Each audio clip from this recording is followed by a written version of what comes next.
Okay. So I know we might have a couple of folks coming late tonight, and which is fine.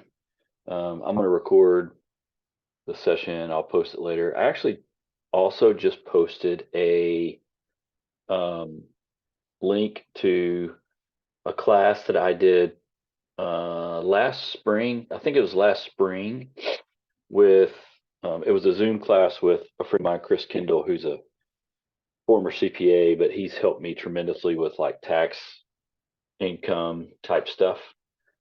He did a full 2.5 hours talking about all of those things and does a really good job with it.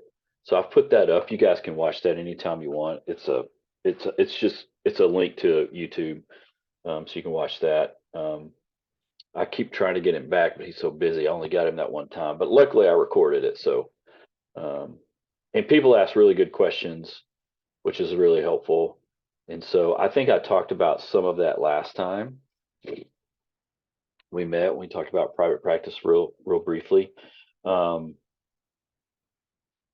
One of the things I don't remember from last time, and for those of you that were in the class, not the last one we skipped, but the one before, I don't remember if we talked about like setting your fee, or I know we talked about insurance type stuff, but did we talk about like setting your fee and finding a practice? Because I can't remember. Does anybody remember that was here?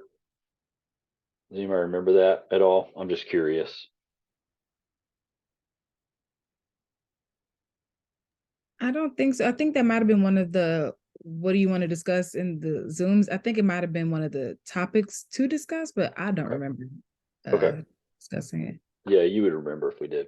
So I'm going to talk about those two things tonight, for sure. And then I'm going to do that first. And then if you guys have any cases you want to talk about, we can kind of do that at the end. Because I don't usually record that part because I try to want to keep it as confidential as possible. So I don't record like when we talk about cases. So we'll do that at the end. But I'm going to do, and since there's only what's there, two, four, there's like six of us, so seven of us.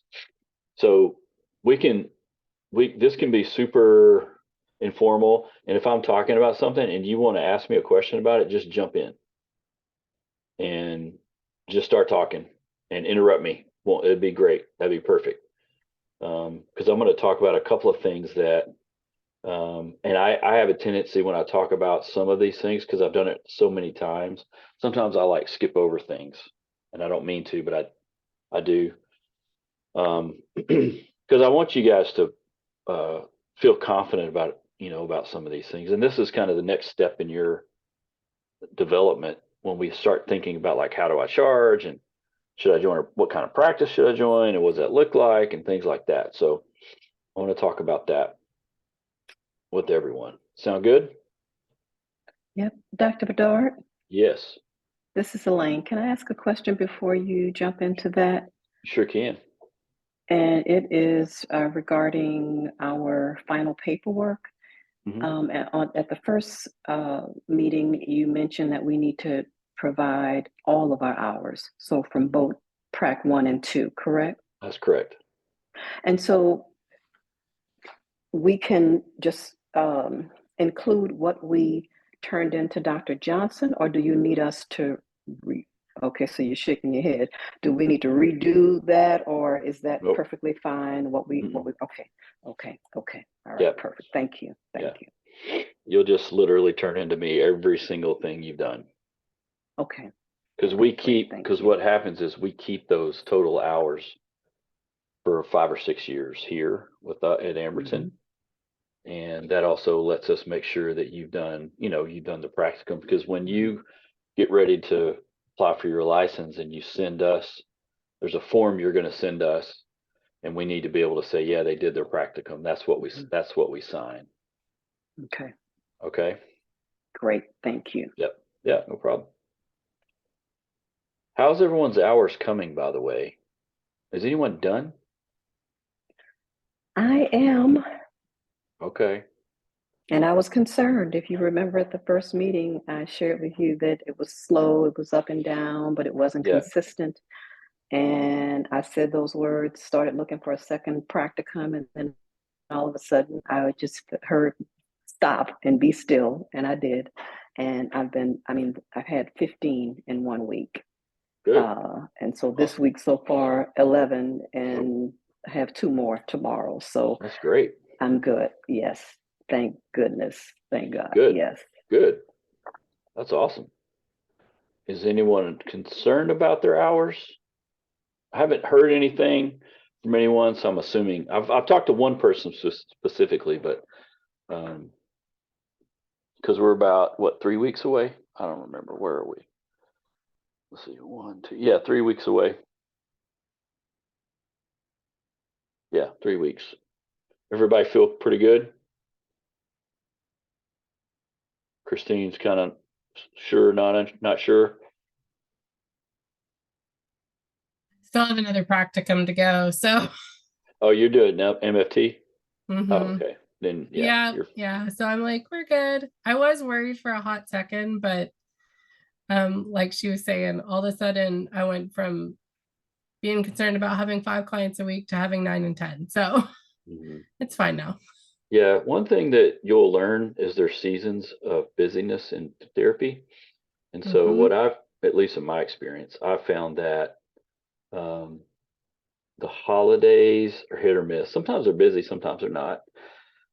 January is usually pretty slow, and then February picks up a little bit, and then um, things will pick up between February and May a lot of times.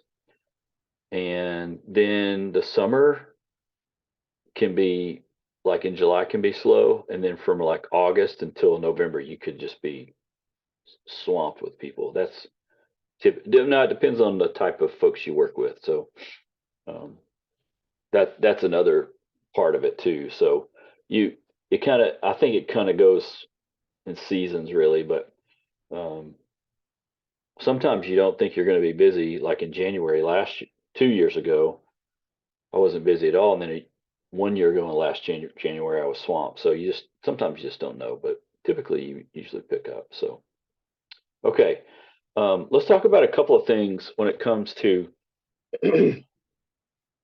like setting a rate, because that's a lot of times what people want to talk about. And so there's multiple ways to do this. One thing to think about is like if you join a practice and you're an associate in a practice, sometimes that practice will set a rate for you. Like they'll have an associate rate and you don't have a ton of say in that, and that'll just be kind of how it is. If you do have a little bit of say, um, here's the main thing to keep in mind. When you think about charging people for therapy or counseling, you're charging for a service, right? So that service is made up of multiple things, like all your education, all your knowledge, all your experience, all your hours that you're spending, all your supervision, uh, all of the time that you spend thinking about the client and what they're going through. That's part of that service. So what people are paying for is not just that, 55-minute time. That's part of it. There's also, other time that you're spending outside of when you're with them, right? So if you write your notes, let's say some people write their notes right after, some people wait till the end of the day, whatever you choose to do. When you're writing your notes, you're thinking about the client, you're thinking through maybe even like what's my next step or what do we need to do next, right? So that's part of a service that you are offering them. And most of the time we shortchange ourselves when we price, most of the time. Like I said, some places you go will have a set associate rate. Some won't. Some will let you. Like I worked at multiple practices. First practice I ever worked at, it was a set rate. I got $50 no matter what. Period. The practice got 50. It was $100, but I only got 50. That was just how it was. The last place I worked in, when I finished my last few hours, I got to set my rate. I could set it whatever I wanted, and which was great. And by then I'd had enough experience. I kind of was able to kind of set it in a place where that was competitive in the area I was in. there's a couple of other things to think about. Traditionally, if you think like an associate maybe is going to charge maybe a little less than someone that's fully licensed, that kind of makes sense.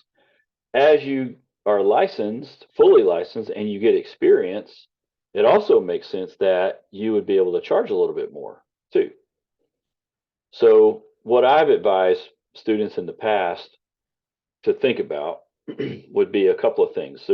I think there's kind of two ways to go about pricing. One, if you wanted to, you could go on a site like Psychology Today and search in your area or choose a zip code or two and look and see what all, like for example, if you want to look up associates, what are they charging? You could do that. Or fully licensed professionals with the master's degree, LPC, LMFT, and see what they're charging. And kind of get probably a mix of, fees and kind of say, well, here's kind of here's the mean, here's the average of what people charge, and then charge whatever you want around that average. That's a way you could do it. And sometimes that's not so bad because it at least gives you something to think about and kind of a number to use. You could do it that way. You could also go about thinking, okay, here's my expenses. Now, if you're working with a practice, you might have less expenses, let's say. But also, hey, I'd kind of like to make X amount. Like, I've been spending on the classes and getting my degree and supervision, right? I've been spending X. I'd kind of like to make, this amount now.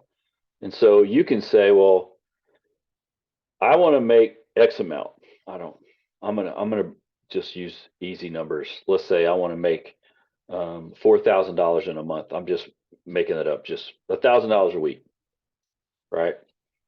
And then you think, well, I can see, 10 clients in a week and I'm fine, or I can see 15 clients, or I can see 20, whatever it is. And you just divide that 1,000 by however many clients you think you can handle in a week on average, right? It won't always be the same, but on average. And so that would be a way to kind of go about it. And so if you think through going that way, then it becomes kind of like like a simple math problem, right? So 20 clients, and again, I'm using this easy math.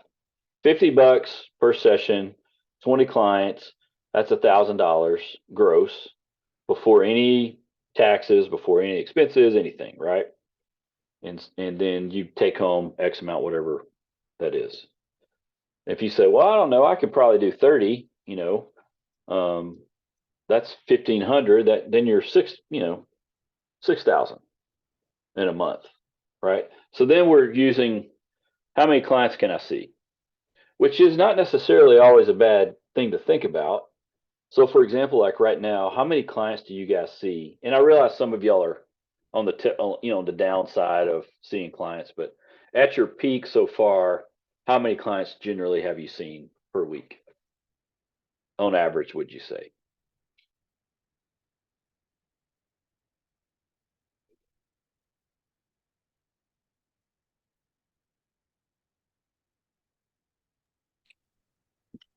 Dr. Bedard, Yep.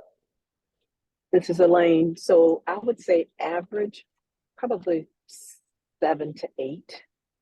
Okay. Average, but I've had a peak, like I said, of 15. Mm-hmm. But it's slowly been increasing as I'm getting toward the end. Mm-hmm. And I finally had to tell my site to stop giving me new clients because I'm going to be getting close to the end. Right. But gotcha. I did talk to you about the extended prac, so that's something else I want to talk to you about aside. But about an average of 7 to 8, I would say. Okay. Is anybody doing more than that? Average of 7 or 8? I had to start turning people away because I was seeing like 15, but I also have like 2 jobs, so. Okay. You said 15? Yeah, I mean, I could definitely see more, but I have them like on a rotating schedule where I see like, I see a set of them one week and then a set of them another week and then kind of rotate that way because I mean, I have like 2 jobs, so I just can't see them all. But total, Yeah, I sure. probably have like 35 clients. Okay. You see 35 in a week, or you just see 15 in a week and you flip I flop? see 15 each week. And Yeah. flip. Okay. Yeah. Okay. Gotcha.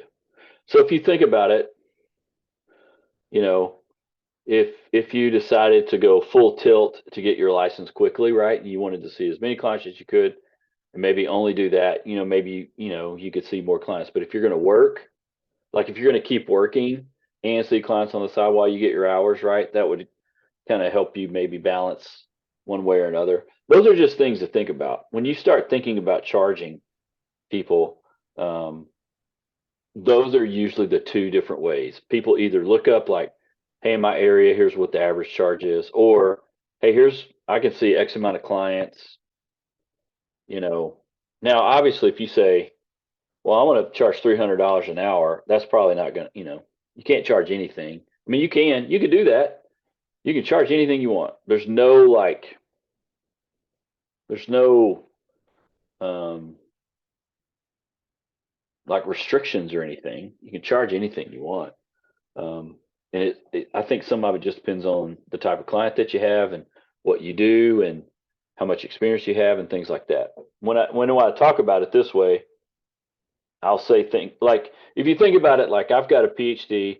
I've been doing this is my 13th year, and if I charged if and I work with couples now exclusively, that's all I do. And if a couple came to me and I said, well, my fee is $30, what would you say? I'd tell you to raise the price a little Why? because you have the PhD, so there's experience and learning and knowledge there. You're 13 years in, and you got a specialty now because you exclusively work with couples. Right. So how much would you think it would be okay to pay? You're dealing with 2 people, 150, Okay, 200. if I said it was 200, Mm-hmm. that would make more sense. You Mm-hmm. understand what I'm saying? Like sometimes if we price ourselves too low, what are we saying to our client, right? What's that communicating, right? So we can, you know what I'm saying? Like just kind of thinking through it.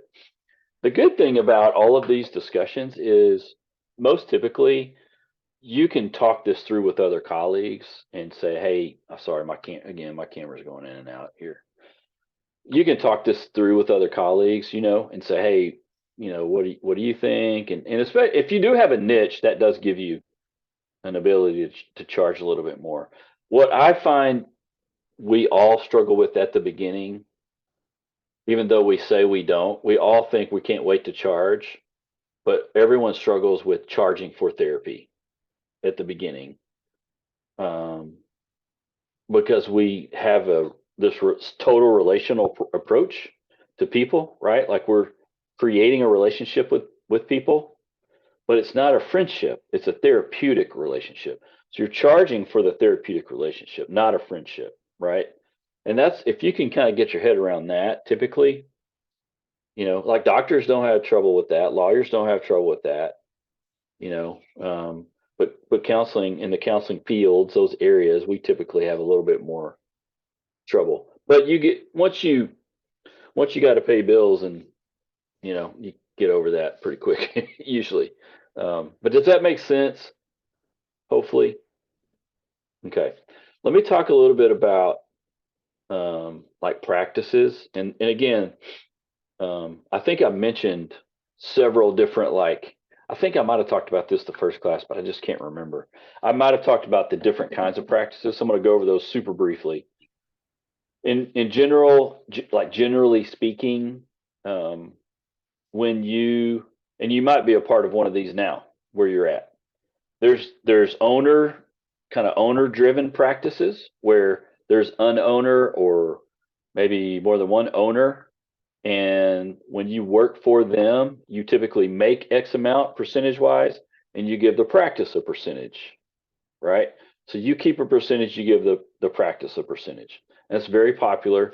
A lot of associates do that. That's what I did when I came out the two places I worked at, and that's pretty common. And again, maybe your fee structure might be really set when you're an associate. Maybe they let you have a little leeway, and especially as you get experience. Now, one of the things you think about and ask about when you actually go to a practice, and that is what you do, you pay a percentage, then you might want to ask them, hey, does this percentage count include supervision? Because if it includes supervision, that might be a pretty good deal. Because you got to pay, if you have to pay for supervision on top of the percentage, right? That, paying for supervision can be expensive, just depends on how much it is. Some supervisors now have started charging whatever their session rate is, which can be pretty expensive. Then some charge like a flat rate, like $75 or whatever per time, or 50 or whatever it is. Dr. So that's, Bard, yeah. sorry to jump in. I had no idea until a week ago when my supervisor and I were talking about me kind of, coming to the end and about what to expect once you do start your internship. And she talked about her supervisor charging her a fee, and my eyes were wide. I said, a fee? What? I didn't know that. Yeah. Well, it's just like counseling, right? There's a fee, because when you start practicing and you have a supervisor, you're practicing under their license, not your license. Yes. So your weekly supervision is taking time away from them from seeing clients, right? So they're going to recoup some of that time financially. Does that make sense? Makes sense. Yep, makes sense. It does. I'm not, and I'm going to turn my camera off here real quick. I'm not saying everyone should like it. I'm just saying this is how it works. So yeah, you most of the time you're going to pay for supervision, unless you work at a practice that offers supervision as part of your time there.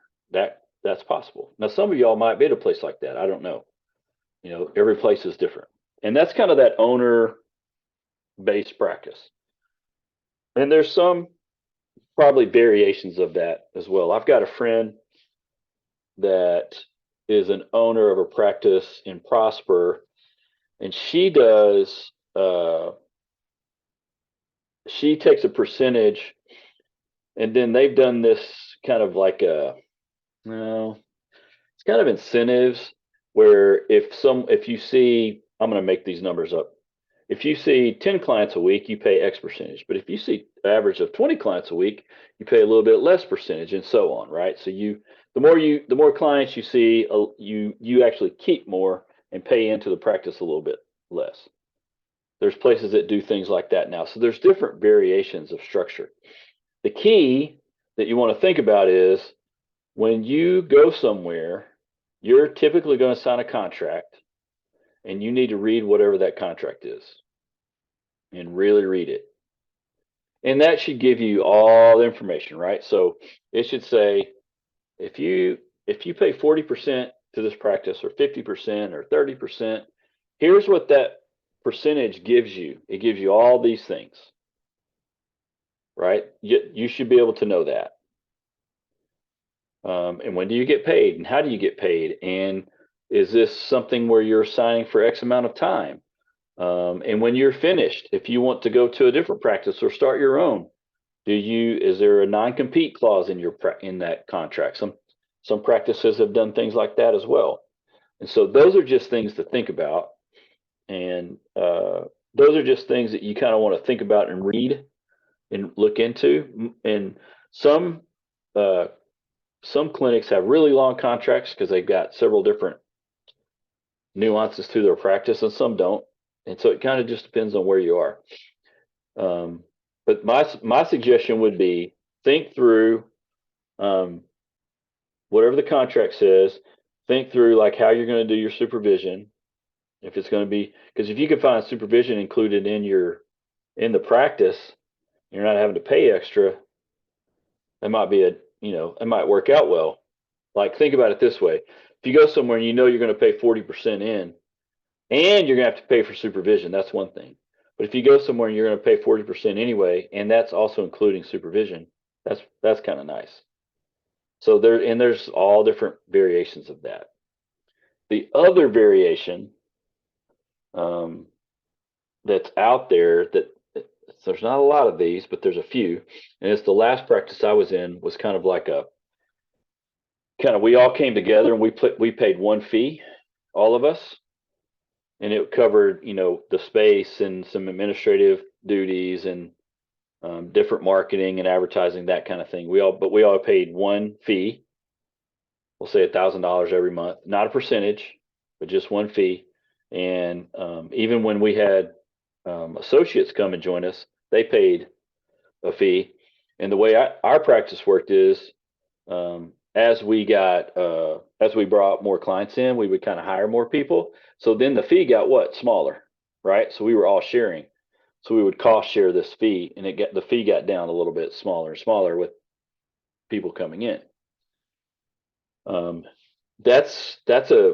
me, that's the best kind of practice, because it's also an independent practice.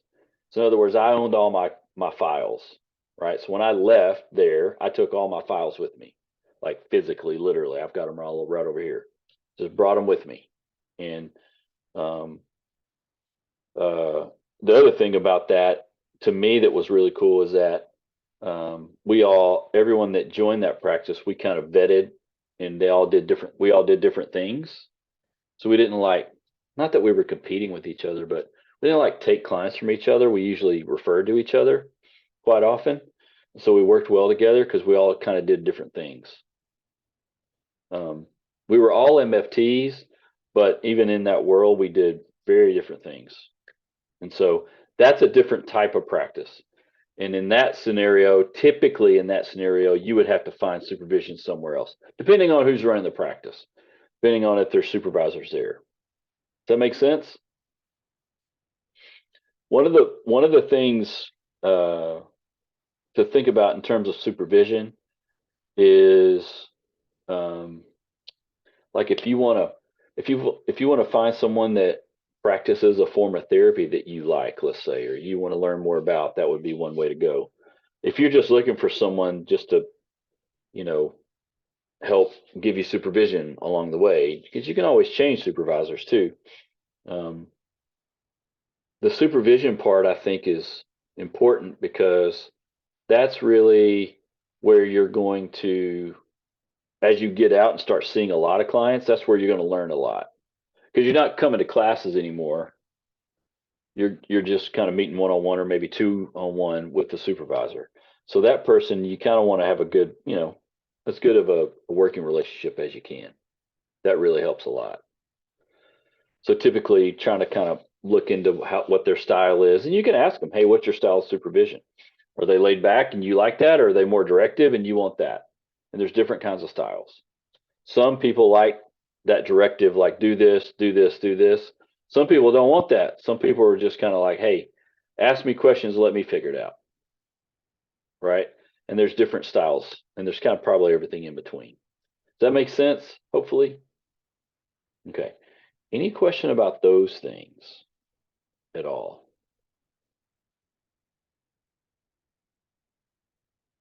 Okay.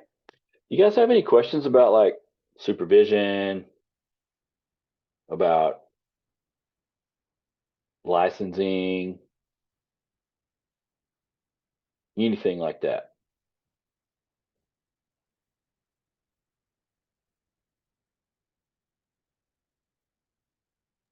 How many so hours that- do we need as associates? Oh, sorry. Brittany, say that one more time. How many hours do we need as associates before you can apply for your actual license? So both MFT and LPC, you need 3,000 hours, right? So and half of that has to be direct contact, direct client hours, and half of that is the administrative hours. Does it have to be like a certain amount of time before you can? So you have 18 months minimum for LPC. Gotcha. Yeah.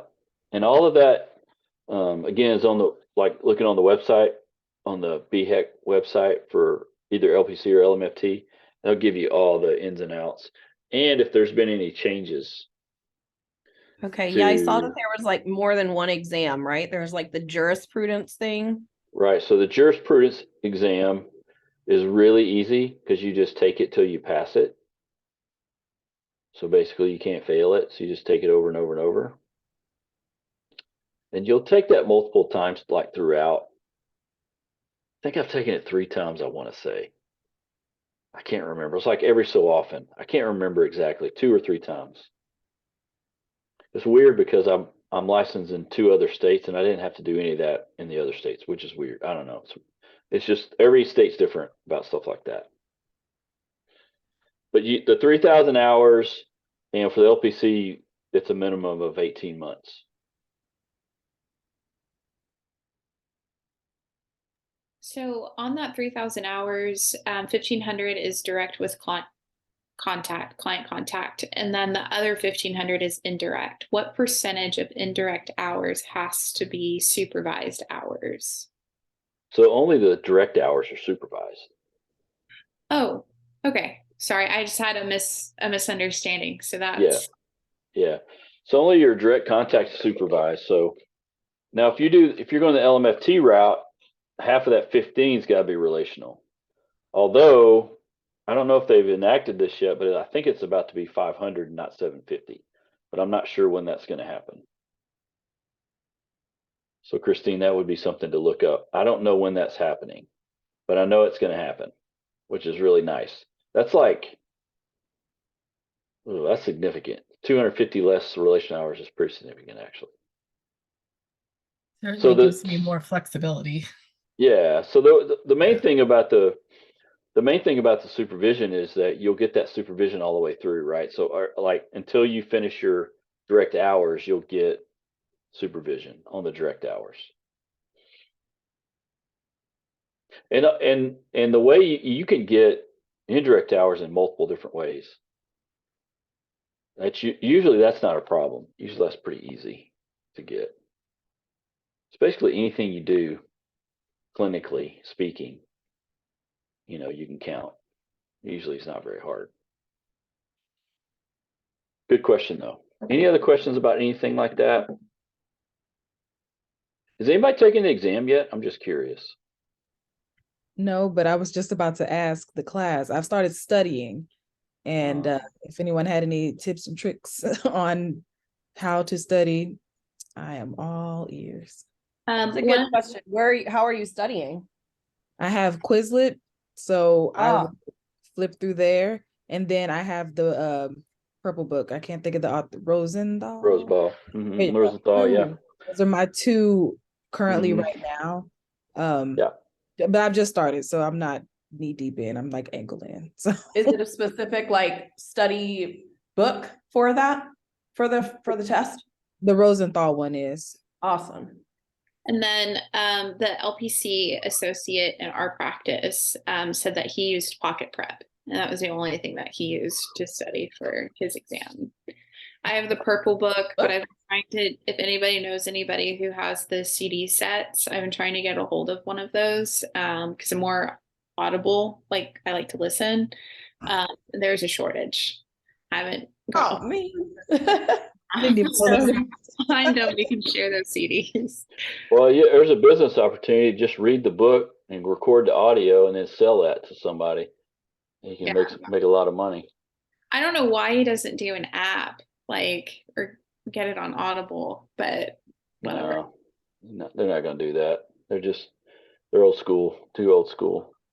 See, that Pocket Prep, like things like that, there's all kinds of new things always coming out. And it really, honestly, it depends on how you learn, honestly. If you're auditory or if you're more tactile or if you have to read, like if you have to memorize, like if you read, because you're basically memorizing too, right? You're memorizing a lot of information. So, and it depends on how you take tests or take exams, So I don't think there's one true, everyone wants the only one way to study, and I just don't think there is one way. It just depends on how you retain information. The Rosenthal book is probably the most used resource. Dr. Pam Turner on YouTube. She has several videos, and that's a good resource. The flashcards, those are a good resource. And also got the purple book, I think it's the green book. I think that's the other one. Another one. That's another one. Yeah, and Quizlet's kind of like flashcards. Quizlet's Yeah. like a lot, Mhm. very much like that Mm-hmm. too. But is anybody already signed up for the exam? I have a Christine, you are. question on that. I have a question on the sign up. When you signed up, Christine, did they give you an option of is it the date that they give you? Is it a month away, 2 months away once you sign up, or do you pick 3 months away, 2 months away, or a month away? So mine's the LMFT exam, so it may be different, but it gave me a selection of different date ranges. So I picked the one that I like. So my date range is I think like the third week in July. Oh, okay. So that's when I've signed up to take it. So that gives me, a good solid 12 weeks to prepare. And then I'm using the Therapist Development Center has a program for the exam that I'm using. So If you go, it seems Christine, to have a good success rate. you should go to Crossing text. fingers. You should go to the TAMFT website, and they have all I kinds of study did. things there. Okay, good. Yeah, I have found some of that. And if I feel like I need some extra, I'll dig into some of that. A lot of it's not too expensive, but it is paid. So Yeah. So you Okay. said you was able to do a 90 day range. That was the You can pick a maximum. date. You can yeah, pick you your just date. pick a date range. Yeah, And you then can pick whatever date works for you for the There were closer NCEE. ones. Yeah, Okay. you can pick whatever date you want. They give the exam multiple times in multiple locations. and then So when you you can pick a date. register, they give you a time frame. So I registered my account back in March. So I had between March 17th and November 17th to take the exam. And then then you go on and then you, like Christina and Dr. Bavard are talking about, you'll pick your date. Yeah, you can just pick it. You can do it at home. You can do it to a site. If you do it at home, just know that it's pretty strict. I've had a couple of students do that. Yeah, I'm gonna do mine on site, and then I think it takes a long time to get your date if you require any like special modifications for the exam too. Yeah, you guys can take it anytime. That's the thing. When So you say it takes longer, how longer? What, 6 months, something like that? I talked to a student from the last Prac who took her test, and if you need longer test taking time or something like that, because it's 4 hours, but if you felt like you needed more, or I don't know what other things that you could require, but she said that the paperwork for that, and then getting it all processed and everything would have taken longer. I'm sorry, my grammar. if you do any kind of paperwork for anything like that, it will take longer. But you can go on their site and read about any modifications that you might need or accommodations that you might need. They'll have all They that have a lot of information. accommodations. Because I was looking on YouTube, and I didn't know about accommodations that I saw on YouTube. A gentleman did a YouTube, and he was saying he asked for extra time for break time. He said that helped out because he was able to take a break and extra time, and then actually a private room as well. He asked for all of that, and that helped. And then I was talking to someone that wish they would have asked for a private room because they like to read out loud, and they couldn't do it in the actual test site. So it's so many different. But was that in Texas? I can't be honest with you. I can't tell you. Yeah, I would be. You need to make sure you look in Texas, like be specific to the state that you're going to take the test in. Okay. Because that I've not heard anyone be able to do that. like have a private room because it's at a testing center, right? Mhm. So these are going to be at a center, and there might be multiple types of exams going on there, like GREs and SATs and all that. I mean, there could be multiple things going on at once at the testing center itself. And so I'm not saying you can't get accommodations because you can, but like what Alyssa's saying, it does take a little bit longer if you want certain things. And the reason why the paperwork takes longer is you have to get that vetted through their system. And I'm just being honest. When we used to have the old school way of paperwork, so it does take a long time. Now we're streamlined a little bit. We're doing a lot more electronically, even getting our license, like applying for your license electronically. It takes a lot less time, but anytime you have to send in something like paperwork wise, it just takes longer. So if you're fine with that, then that's no big deal. If you find out that the testing centers in Texas allow for like private rooms and things like that, I'd love to know that. I just haven't heard that at all. That'd be good information. Matter of fact, I'm gonna ask somebody about that. That would be good to know. Okay.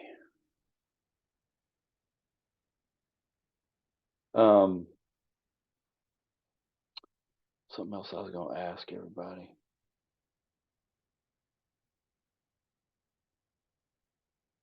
Well, we're on the subject. If you're taking your exam, well, except for Christine, this won't apply to her. If you're taking the exam later, and I think Elaine and I talked about this super briefly about the extended practicum. If you're interested in this extended practicum through Amberton, the reason why here's how the extended practicum came about. Long ago, before you could take the exam anytime, you used to have to wait till you graduated, got your transcript, sent your transcript, and then taking the exam. And a lot of students were like, well, what do I do in the meantime? I want to keep seeing my clients. So we created extended practicum, which is just like another class. You don't really meet. We don't meet. I actually teach it. I check in with people, but you're basically just doing your practicum. And most people are studying, working, seeing clients. That's typically what people are doing. You can't count here's the thing. You can't count the hours towards, your license or anything like that. But if you want to keep seeing clients through Amberton, you do the extended practicum and take the exam or whatever. That's how it started. Now people take the exam like, some people in this class have already taken the exam, or like a lot of people take it, midway through the practicum. So all they're literally waiting for is to graduate, get their transcript, and then they apply for their license. So they don't really need the extended practicum in that way, right? So it's changed over time. However, if you want to keep seeing clients therapeutically, then the extended practicum is just a way to do that. So it's just, you literally sign up it's a class. You pay for the class. You've technically you're all going to be, except for Christine, she's got one more practicum anyway. You're technically graduated, but you're doing this extended practicum. It basically makes it so you can keep seeing clients. I'll be in your extended practicum class. So awesome. Now, I will say I've had a lot more students recently. Usually I haven't had a ton, but then recently I've had a lot, which is fine. And I usually just check in with people once or twice. How long does it take to get your results back from the test?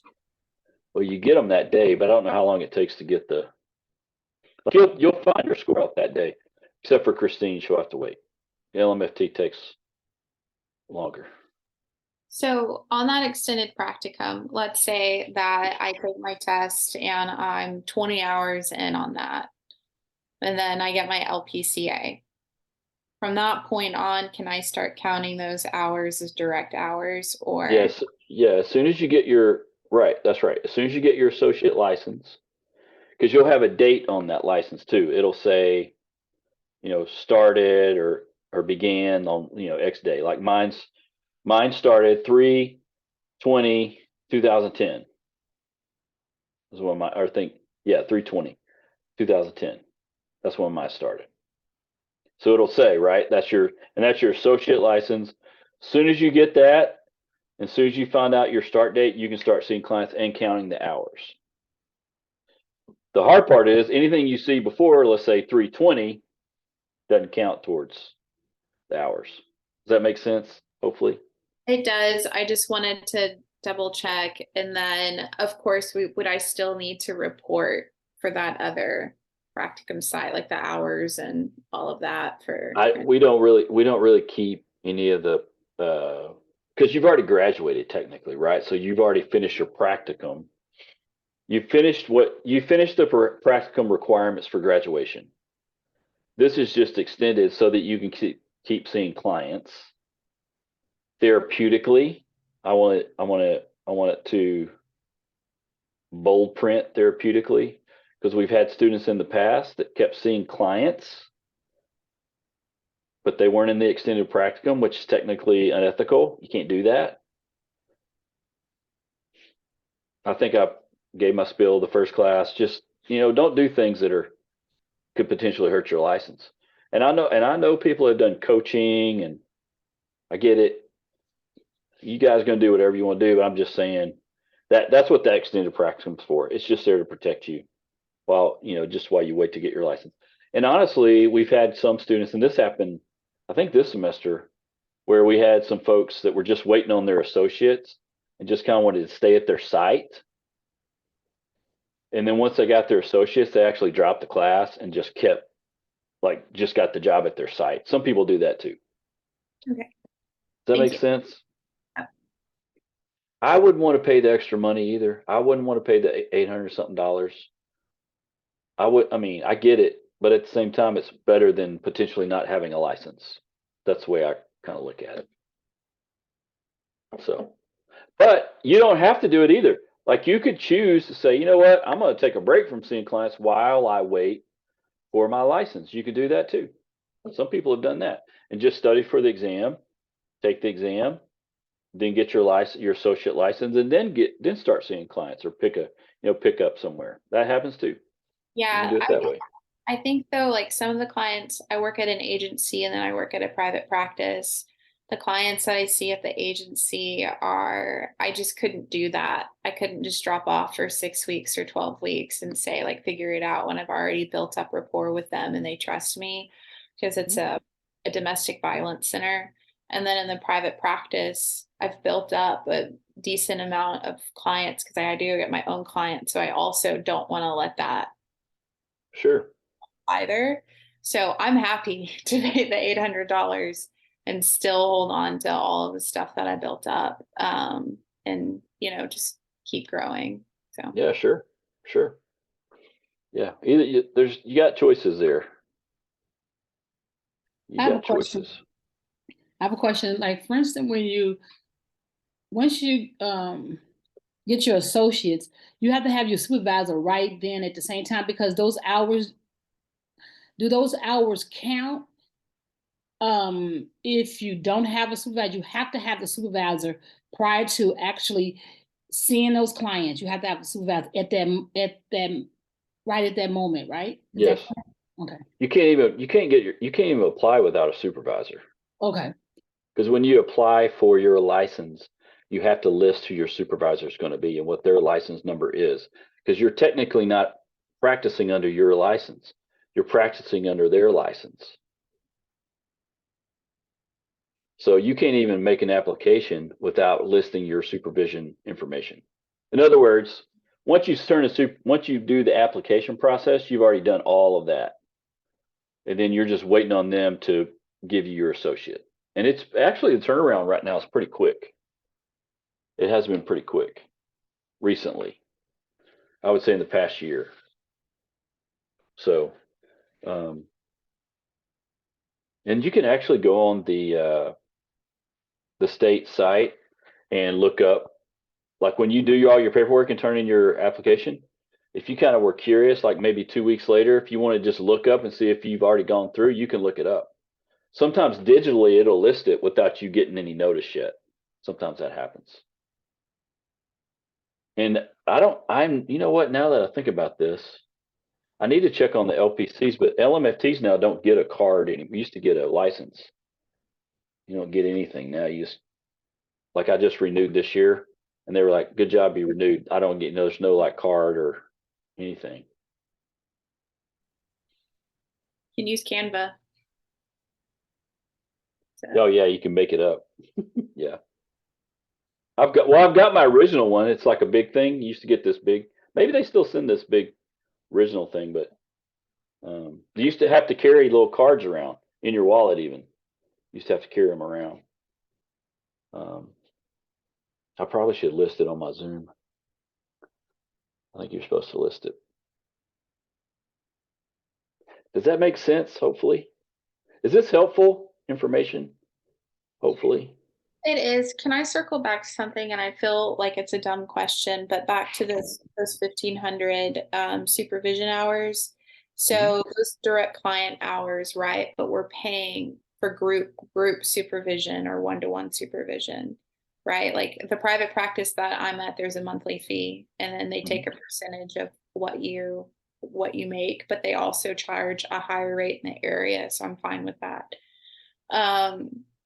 So with that being said, is it this group supervision hours that I pay for that are the 1,500, or let's say in 18 months I acquire 1,500 direct hours staying with the client and talking to them? Those are the hours that are under supervision that are funneling into that hour each month. Right. Okay.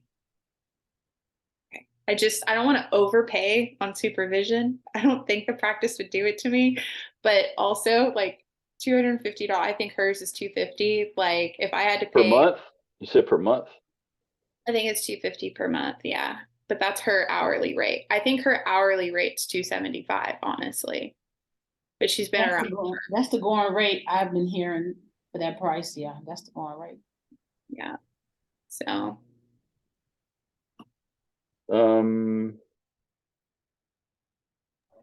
How are people keeping track of like those hours? Does anyone have like a plan how they're gonna keep track of those, or?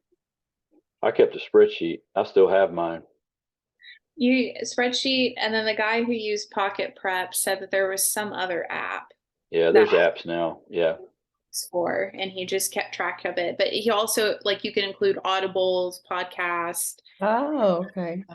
like, but Anything you do, reading, anything. yeah.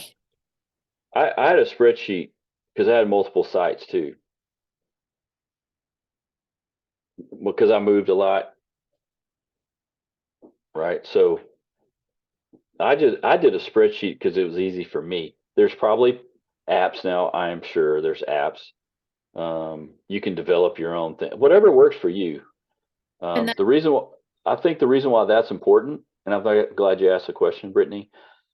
This goes back to Lisa, something you were saying. When you guys get close to your hours, get close to finishing.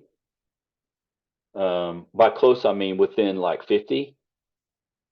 I would go ahead and apply for the license, because by the time they get it, process it, everything, you're going to be you're going to be right there, and that will save you a ton of money in supervision fees, because by the time when you get that actual like when you get your actual license, right, then you're on your own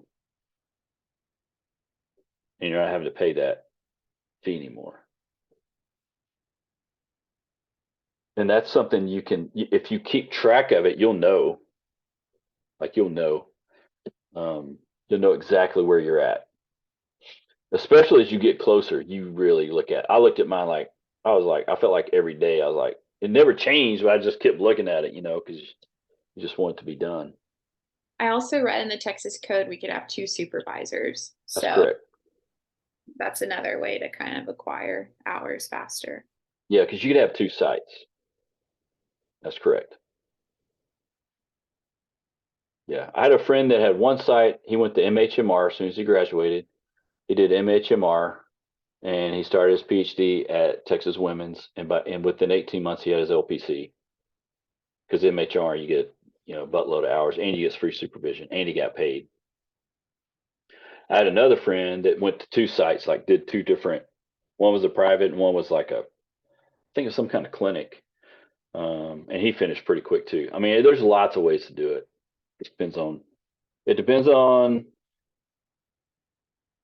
if you don't mind being a generalist therapist and not niche at first, like I took kids, I saw everybody, kids, teens, adults, couples, families, whatever. I saw everybody. I took everybody at first.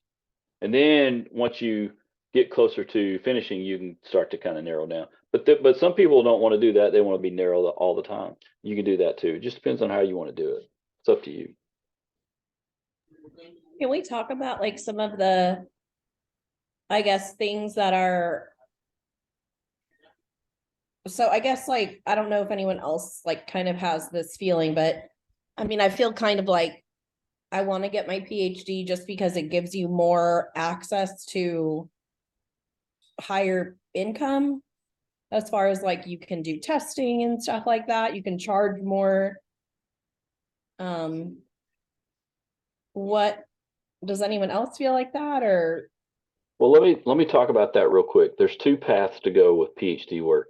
The first thing to think about, if you're going to do a PhD, you don't need to do a PhD in this field. Your master's degree is a terminal degree. So, Alyssa, I don't know, the person you work with, does she have a PhD?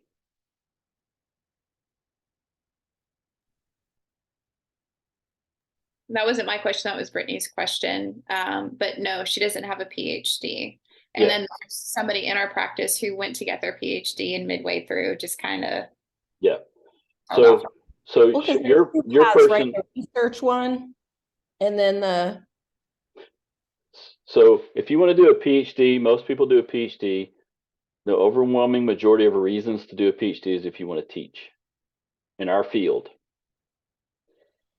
And if you say, I really want to do it for the money, then my suggestion would be to be a clinical psychologist, which is more Dr. Armstrong and others, because your training will be in testing and report writing. And then you will be able to do that. Like I'm an LMFT PhD, and I don't do testing because I didn't take those courses. I'd have to go back and get recertified to do that. so even with the one that you do like the testing and stuff like that, so there's like a PsyD, is that what it is? So he does a PsyD, which is a psychological doctorate, or clinical psychology, which is basically all the same thing. So you can teach and also do like the clinical testing route. Correct. You could do all of that. Correct. Yeah, I think that would be something I'd be interested in. So the reason, the only real reason to get a PhD is if you want to teach. I think. But that doesn't mean you can't do it. And man, you can get PhD programs now almost anywhere. There's online programs now. I mean, there's all kinds of different ways to go. But it doesn't necessarily mean more money. The person that Alyssa works with charges $250 or $275 with a master's degree, correct? Yep. Okay. She's really cool. I've learned a lot from her. And then just how she runs her business and leadership style is really cool. She's just, there's a part of being able to, what I've learned from her is there's be a really dang good therapist, but the other part of it is how to run a business and how to connect with your community. A lot of my practicum with her hasn't just been seeing clients in office. We've had to go out and connect with other businesses saying, hey, we're in the area. Here's our business card. We've gone to community events together as an office. So there's like Friday on the Green here in Fort Worth. There's going to be a skate park opening up. I work with teenagers, so we'll go to that. And then, something that she does quarterly is every few months, she'll do 3 free walk and talk weekends for like a women's group. So she's honed into marketing and what works for her. And those are things that if you were just on her Instagram account or business account, you would see kind of what she's doing. But I think there's a commitment to best business practices and customer service and connection. That's a part of why her practice is so successful. That's why she can charge that. So getting a PhD doesn't mean more money necessarily. If you're really good at what you do, that's what matters. If you're really, really good If you're a really good therapist, then that's what matters. That's really all that matters. Now, the business side is a different piece of it, which is also important. But you don't have the business without the good therapy. I mean, if you're not a good therapist, then you're going to be in trouble. You're going to struggle. And how do you become a good therapist? Hours and hours and hours working with people. You have to really, really, because it's a skill. You're going to start developing. You've already started developing it. So I think the PhD, and there's been students come out of Amberton and get PhDs, which is awesome. I think it's great. The thing is that it's mainly if you want to teach. But the two paths are, if you do the psychological path, like the clinical psychology, then that's definitely the more the test, you're going to do a lot more of the testing or report writing down that path. A little bit less clinical that way. A little bit less. Not necessarily none, but just a little bit less. So it kind of depends on what you want to do too. Like if you want to be in the clinical world or not, kind of that matters too. What about hopefully that makes sense. What about regarding research? And like, if I wanted to publish a paper on something because I'm seeing something come up and I develop a method and I'm an LPC, can I publish that? Or is something like Brittany's talking about a PhD beneficial in that category? Yeah, anybody can publish something. Depends on if you want to be peer reviewed. If you try to publish it in a peer reviewed journal, then you'll have to follow a certain protocol, and then you actually submit it, and then it's reviewed by peers, and they either accept it or reject it, or say, hey, make these changes or whatever. But anybody can anyone can submit papers, research papers. Anybody can do that. Like this isn't a thesis program. The Amberton's not a thesis driven program, but some master's program are thesis programs where at the end you guys would be doing thesis work, which is basically research, right? You're researching something and you're publishing it. If you go to the dissertation route, you're doing some type of thesis probably, and you're doing a dissertation at the end, which is just basically you write a book is literally what it is. It's a pain in the butt, but it really feels really good when it's over. But anybody can publish. If I had more time, I'd love to publish with students. I think it'd be awesome. I just don't have time. Because I did that with professors when I was in my master's and my PhD. So if you like research, awesome. PhD is a way to go. If you love research, that's the way to go. Christine's shaking her head like, no.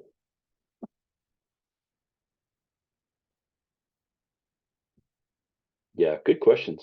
Brittany, does that help at all? Hopefully.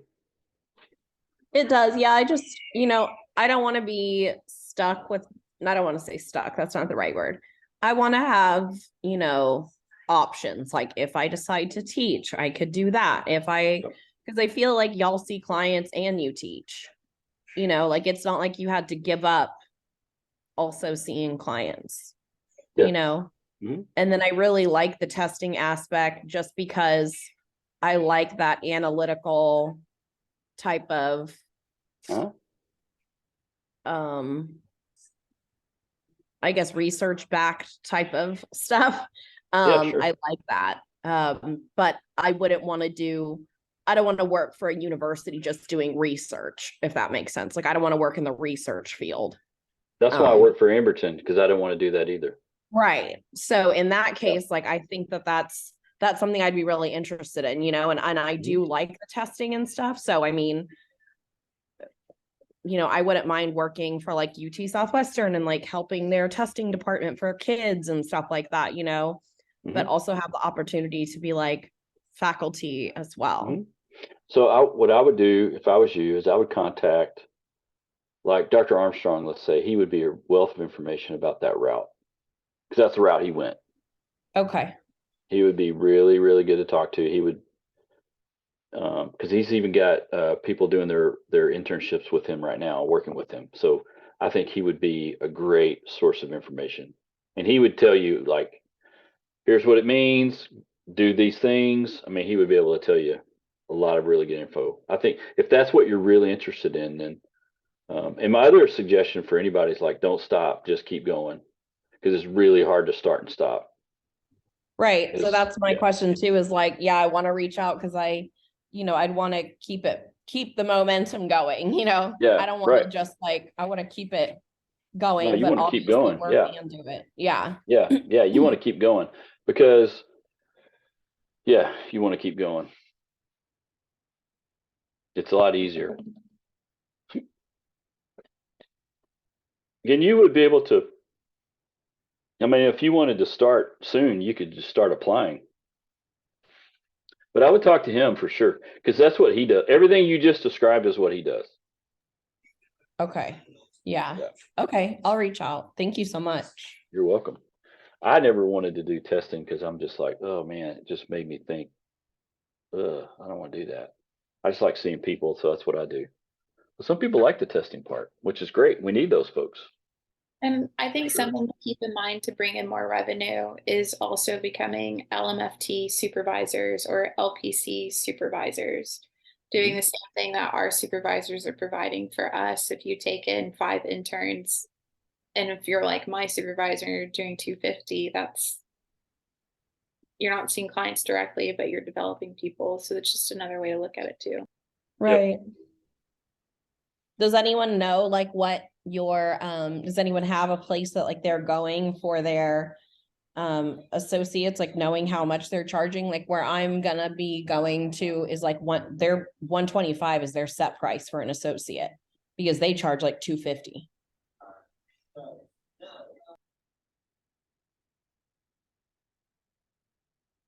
I want to work there. Yeah, they don't take insurance either, so maybe that's why they can set up. But it's really cool. I mean, she has like the fire department, the police department, like all that, like she sees them all. So I guess she's really, really business savvy. It sounds kind of like Alyssa's person. So she's got contracts with them. Yes. So like she sees, yeah. So basically, like, I guess they don't use their insurance because they don't want like the notes and stuff to come to them, but she also does like she sees doctors and stuff. So I guess like they don't want to go through insurance. So she has some type of contract set up with them. She has a contract with the city. Right. But she doesn't she doesn't take the insurance. So I don't know how that exactly she worked out the pricing. It's a contract. So they pay, so the city pays her a contract rate for X amount of people. It's kind of like an employee assistance program. Yeah. But she doesn't have to like furnish the documentation to like insurance companies and stuff. So I guess there's a lot of like privacy. Yeah. Set that to the side. Set that to the side. Yeah. Set that to the side. When you do a contract, you still have paperwork, you still have notes, but it's different. And now this, I don't know. I'm making these things up without knowing, but I know about contracts. Probably she's charging this. I'm going to make these numbers up. She's charging the city $300 a session or per person or XYZ, and she's paying, her folks a little bit, you know what I'm saying, like a little bit less, and you know what I'm saying? That's how contracts work, right? So if you do a contract with, yeah, for sure. So like I would start at 125, but she charges like 250. She charges a lot. Yeah. Yeah. She's got a contract with them. Yeah. That's what it sounds like. And the rates for us, like our private practice doesn't have contracts, but for an LPC associate, she charges 105. And then as soon as you finish your 3,000 hours, I think it jumps up to 155 or 175. But how much do you pay back though?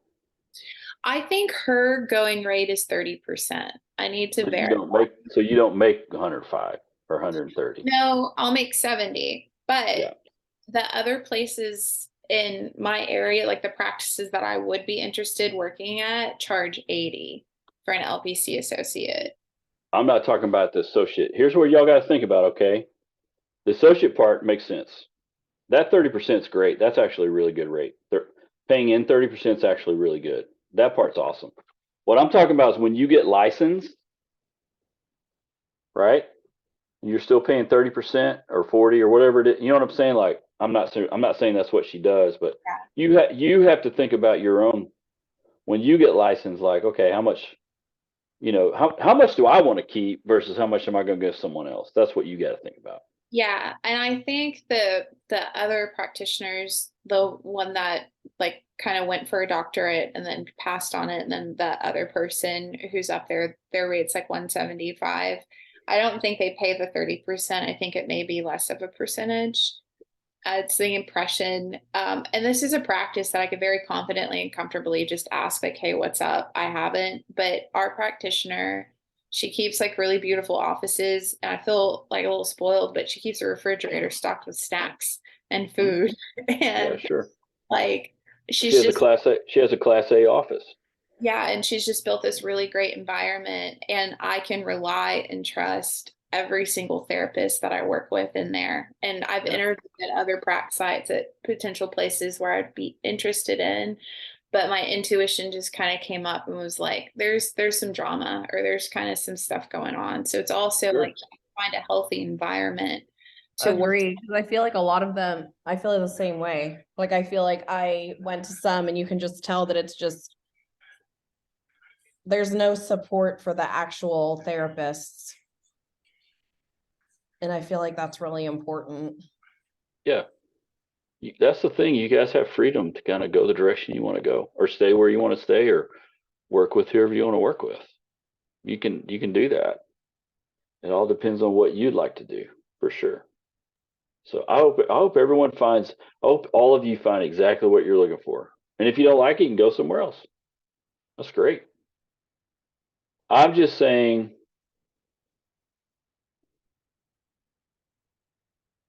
there comes a time where you decide how much you want to give someone else what you're making or what you want to keep. That's all. The reason why that practice in particular, and this other ones like that. When I say class A office, there's class A, B, and C. Class C is what it sounds like. It's kind of crappy-ish. B is a little better. A is the top. So A is would be a nicer, newer, there's different classes of office. The reason why she can do that is because she's smart. She's got a business where she doesn't have to work all the time, right? Business owners think, I want to get those rooms full all the time. If the room's full, then I'm making money. So that's what you have to think about. That's all I'm saying. You have to think about what you want to pay other people or not. That's all. Does that make sense? Yeah, and I do think at some point, like leaving graduate school and working in a private practice and having colleagues, there's definitely to have that season, but there is that space where it's like, well, I can rent an office for $800 and I can buy my own snacks at some point. So, but I don't know. It's just a Yeah, process. sure. It's all a process. And guess what my overhead is now? 0, because I work in my house and I do this right here. But that's me, right? That's what I do. Not every, you know what I'm saying? Everyone, you can choose how you want to do it. So how do you, because I have one virtual client from Dallas, but I'm just always interested, like how do you build that rapport and that connection? Because it is so different in office. I mean, I do it the same way as I do in person, typically. Just kind of, just, I mean, I don't know. I mean, you just talk to them like regular, normal people, and then try to figure out how to help them. And in the process of doing that, typically you kind of, if you're listening to them actively, and if you're showing empathy and warmth, I mean, I know it sounds really basic, but the basic fundamental skills of therapy, if you do them in person or virtually, you're going to be successful. Like there's a reason why they work, you know. And now I will say this, it looks different than when I'm teaching. Like when I'm teaching like this is different. This is way different.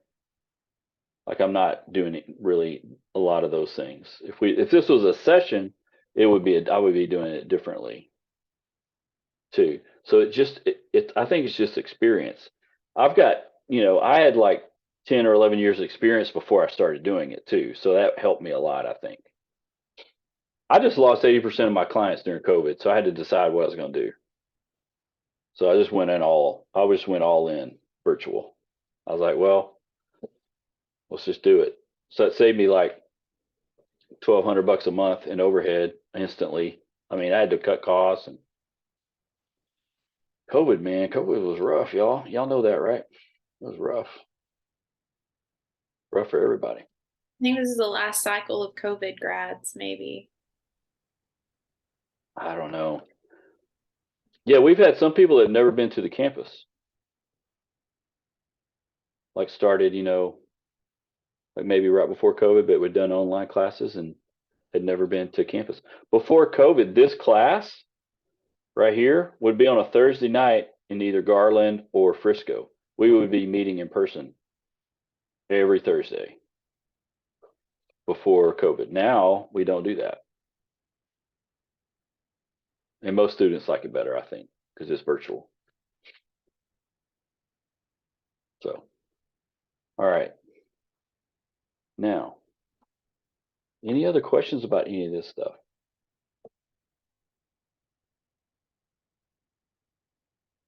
As y'all can hear in my voice, I'm very, very, very passionate about you guys being your own boss. I think it's really important. Christine, you unmuted. That means you're going to talk. I did have a quick question as far as like our practicum hours, what we count for our class time. So you get 40 hours for practicum 1 and 40 Uh-huh. hours practicum 2, right? So you get 80 hours Okay, I just non-direct, wanted to right? make That's what, sure. yeah. I didn't know if it was the same or somehow different. That's all the same. Okay, cool. Yeah. Thanks. That's easy. And if you get done with your hours and you want to turn all your paperwork in, you can. You can turn that stuff in anytime. I like to get it like by week 9 is when I like to get it, just so we're not rushing. But that's when we meet next. Will be week 9. We meet on May 11th, which is in 2 weeks. And then you had a specific date that you wanted all of the paperwork turned in. Was it May 8th? Yeah, by May 11th would be awesome. Okay. I think I gave myself a few days in advance, so. Yeah. Anytime that week is fine. Some Okay. people have already turned it in, which is great. That's fine too. And if you want to turn, I put folders on Moodle for you to turn things in. If that doesn't work, sometimes it only uploads one document, so it has to be one document. If you have trouble, you can email me your paperwork too. I'll take it that way. Either way, it's fine. Yeah. Any other questions?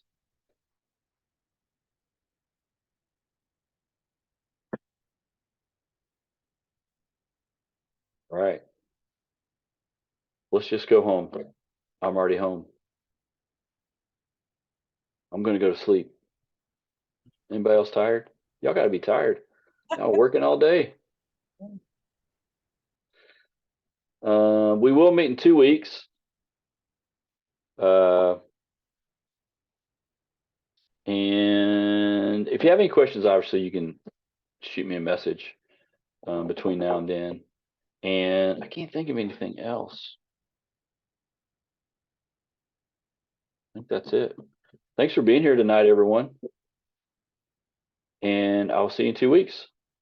All right, everybody have a good evening. Good night. Thank you. All right. Have a great night, guys.